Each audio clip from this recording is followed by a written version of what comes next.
Let's turn to the war in Ukraine and bring in Senator John Kennedy. Senator Kennedy thinks that financial pressure could be the key to ending the conflict with Russia.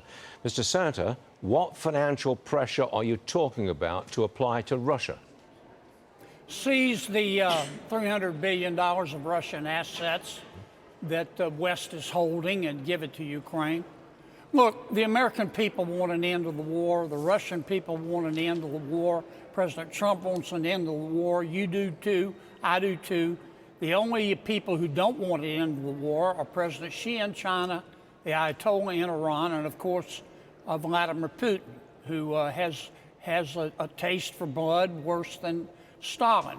The only way you're going to bring Putin to the table is to make it costly for him to prosecute this war. We have a bill in the Senate to sanction anybody who buys Russian oil and cut off Putin's cash flow to prosecute the war. The only problem with that is it'll pass the Congress, but there's no way President Trump is going to ever do it. You don't have to be a senior at Caltech, Stuart, to figure this out. The president's in China right now negotiating a trade deal. He'll get a trade deal. He's not going to come back home and blow up the trade deal by passing the bill to sanction Russian oil purchases. So we have to go to Plan B. Plan B is as follows. I have a resolution. It says correctly there's $300 billion in cash in Russian money, not American money, Russian money, most of which is sitting in Brussels. The Congress needs to pass a resolution requesting, but also telling Europe to turn that money over to Ukraine, give them $10 billion a month, let them go buy whatever missiles they want, and take out every oil refinery in Russia and every weapons production plant in Russia, and you'll see Putin come to the table. I don't know any other way at this point. Well, it certainly would be dramatic. On another subject, the government has been shut down for nearly a month. Some of your colleagues want to pass individual bills to pay different groups. You don't like just paying the air traffic controllers, for example, or paying the military, special bills to pay them. You don't like that idea, do you?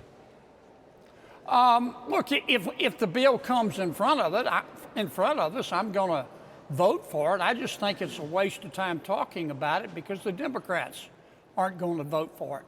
The way to get everybody paid is to open up the government.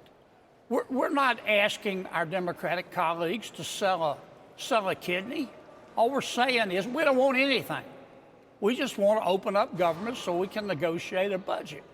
And Senator Schumer has said, well, I'll only open it up if you give us $1.5 trillion and gut the one big beautiful bill like a fish. Well, you know, Stuart, I'm not Bambi's baby brother. I'm not going to vote for that. I don't know any Republicans going to vote for that. Okay. So the Democrats have a decision to make. We're going to just stay shut down. I hate to see it. People are being hurt. But look, I voted yes to open it up 13 times. All of us have. I can't make Senator Schumer and my Democratic friends, I can't make them do it. They're looking foolish. I mean, I'm sure Jesus loves them, but to the American people, they're looking like idiots, in my opinion. We're going to leave it right there, Senator Kennedy. You have a great turn of phrase every time. It's always a pleasure to have you on the show. Senator Kennedy. You're a champ, man. You're a rock star, Stuart. Careful, Senator. Let's not exaggerate. Thanks very much for joining us, Senator. We'll see you again real soon. Thank you.